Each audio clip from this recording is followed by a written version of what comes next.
seriously, these price rises, they're massive. This one's nearly 19%. How can you take advantage of this though? Hey everyone, price rises. In the last year, you know, COVID kicked off, and then I am going to be talking about luxury in this, but actually I'm going to be talking wider than this, because there have been price increases on everything from your utility bills to groceries. I think it's all tied into one thing. It's actually quite interesting what I've got to share with you, and I've got actual example brands here, and there is one brand who historically their price rises have always been like one a year, and they've been so minimal that you couldn't always tell when they'd done it. Their price increases though this year have been like 19%. Their price rises are so big that it's actually more noticeable than the price rise that happened on Chanel, which took place a couple of days ago this week. A couple of months ago, our electricity contract came to an end and we had to renew it. One thing we were stunned about was that the electricity prices in the UK across the board have increased by 30% this year. And I know a lot of you have told me the same thing about food. We've noticed the same thing. You can go and buy food. You can walk out of the grocery store with not much for say £50. But the same thing has happened with luxury. And I know last year a lot of us were saying that first lockdown happened. Then I think it was April, maybe May, Chanel did that price rise. And what was weird about the price rise is that I think for Europe, maybe as well for the US, the boutiques weren't open here. So the price rise happened, but because they're not online, unless you knew an SA there or something, you couldn't actually buy. So it was like, the price rises had gone up, but no one could get in there to actually buy the stuff in the first place. Chanel, from memory, I think did maybe 2 or 3 price rises last year. Some of the bigger price rises were sort of, someone told me, near 30% on a couple of the more popular bags. Also Louis Vuitton, Gucci, all of these brands have put their prices up, including this main one, which I'm going to show you because I think you're going to be stunned, and it's something that I've been really surprised about, and this for me is a benchmark to what's going on. I bought this at the end of 2018 and I paid, it was around £700, but I remember that I bought it in a coupon on Cyber Weekend, so I paid around top end of 500, maybe 600. This bag then jumped up to £830 at the end of 2020. It then jumped up again at the beginning of 2021, and it became, and this changed, okay, the price rises on this changed only within the last 2 weeks. And I know that because I did a video on these and I went to grab the prices, and so in the last couple of weeks this has happened. This bag jumped from 830 to 945. When I checked yesterday, this bag is now £1,120.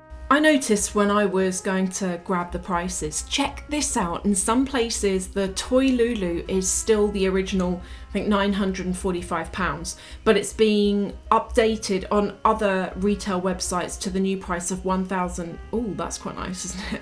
In the patent.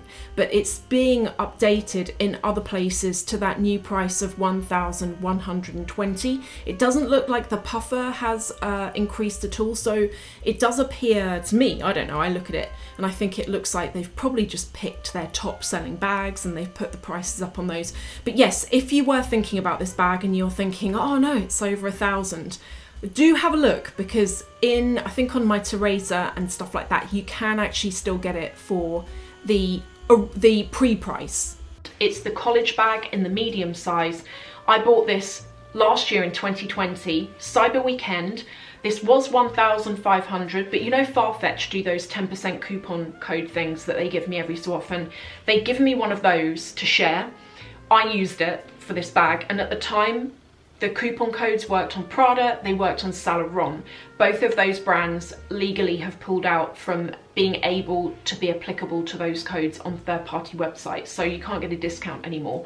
But I bought this for a bit less than 1,500 because I got that 10% as well. This bag is now £1,700. Now, the price rises that happened a few days ago with Chanel some of you told me they were going to happen. So the day before, I opened up the webpage on Chanel and I looked for mini square, mini flap, large size flap, medium, small. And I screenshot the prices. And then I refreshed the page today and I could see the prices had gone up. Now what's really weird, compare Chanel prices to Saint Laurent. The Chanel prices, am I getting something wrong here? Because they've gone up, but not by loads. If you take, for example, the rectangle flap without this top handle, this bag was originally £3,210, but it's gone up to £3,260. So kind of £50 more. And I thought, is that, I know it's a price rise, but it's not as big as I thought it was going to be. Another example is the square flap in the mini size. I bought this several weeks ago now for £3,070. This has gone up to £3,090. So I was kind of like, oh, it's only gone up by a couple of £100. And I thought that those were going to go up the most because I think from the last price increases, it looks like they tend to pick the most popular and then they put those up the most. The main one that I could see that had the biggest price increase, which confused me for a reason that I'm going to say, is the large size classic flap, so the jumbo. This was originally, a couple of months ago, this was £6,050 and that's now gone up to £6,360. And the reason why I was confused about that, the large, I feel recently, definitely the last year, let me know what you think, I feel that that's been overtaken in popularity by the small and the medium size. And in fact, I feel that this is probably definitely the case, because when you go and look up the large size flap on Pre-Loved, you can get such a discount on them from new. I mean, based on the fact they're over 6,000, you can pick up really good, actually quite new looking jumbo flap bags for 5,500, 5,500. Quite a bit of a saving on the 6,000. And I think it's got to be because I don't feel that bag is really that popular at the moment. So why is it happening and how can you take advantage of it? Why would they do that? Well, last year was a very weird year, obviously in terms of the pandemic, but also in terms of money. Previously in years, anyone watching this, if you're an economist, let me know here. I'm not an economist, this is just my take on it. Previously in recessions, something happens and then it slowly starts to trickle in and then it affects different people differently. This COVID situation has been weird because it wasn't like a slow recession that kicked in. It was a cut-off on the 23rd of May where everyone had to go home and stay there. Shops had to close, non-essential shops closed. Shopping online became even stronger than usual. And then what happened, as soon as everyone was let out in June, when the shops opened back up again, everyone rushed out with spending. No one can have a holiday this year, so people are kind of feeling like that's a way of making themselves feel better, potentially.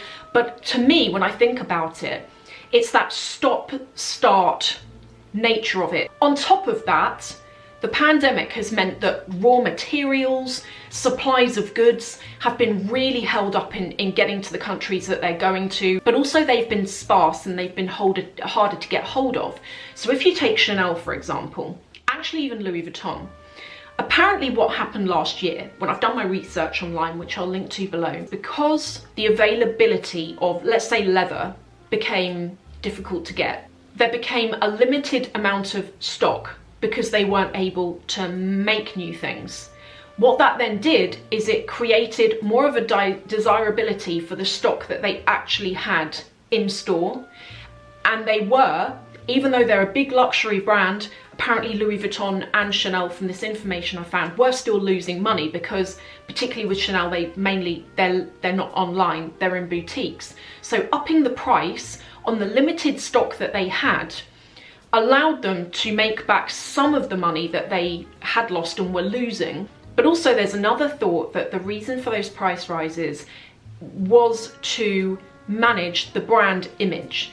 And I know there's been a lot of talk, you know, with loads of you and with me in the comments for a while now, particularly with the Louis Vuitton toiletry bag that got discontinued a while ago.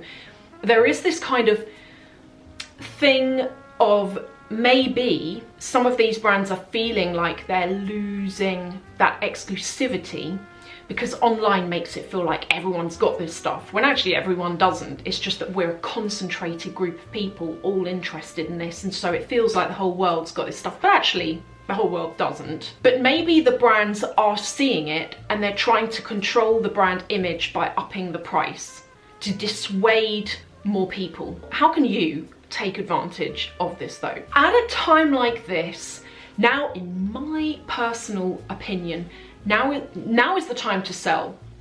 When everything has got really expensive and there is demand and there is, let's say, possible limited stock, prices are high, people still want it, not everyone can or desires to pay the full price for it. If you've got items that you were once thinking of selling, now I think is a really good time to sell your item if you desire, and you can make some money on it. So let's say you've got, you know, a few bags, maybe a couple of pairs of shoes, although I do find with shoes you don't make anything unless they're new or something. I have a lot of you asking me about how you can sell stuff and try and dodge the seller fees, because I used to use Vestiaire Collective for like some of my bags. When I'm kind of tired of them a bit, I'll go and sell them. But the problem is with Vestiaire is they do charge 30%, so it makes it really difficult. Sometimes it's really difficult to even sell your bag for what you paid for it because that fee is so high. I then moved to eBay for a while. eBay is better because you can list on days where they do like free listings and stuff like that, but of course you do still get charged by PayPal 7%, which if you're selling something that's of a high value, that can really add up.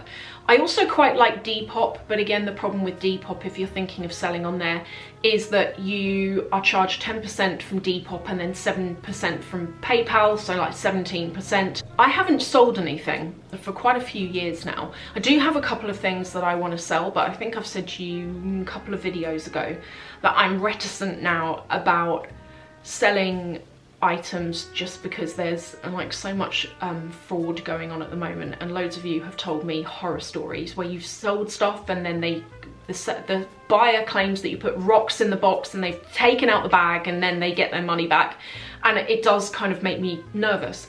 But one place that every so often when I think, will I sell that item, I do think of Vinted. That, you know, that app called Vinted, it's basically like Depop, but they don't charge you any seller fees. I don't know how they're making their money.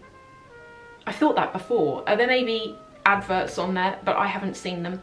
But I would suggest to any of you thinking of selling, try selling on Vinted, because then all you're having to pay is the 7% PayPal fee. It is such a weird time and none of us have experienced this before, and as I say, normally with recessions they sort of creep up and everyone knows it's going to happen, whereas with this it just like happened overnight. And I'm not even sure, economists watching, would you even call this a recession?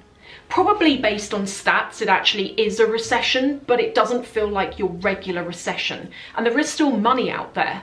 There are still people buying, and definitely travel's down, which is another reason why all of this luxury stuff has gone up, because an average of 30% comes from tourism, especially in the EU, where lots of tourists come over from China, where a lot of this stuff's more expensive. They come over to the EU, they buy it for a lot less than what it actually is in China. That makes up for a really large portion of revenue.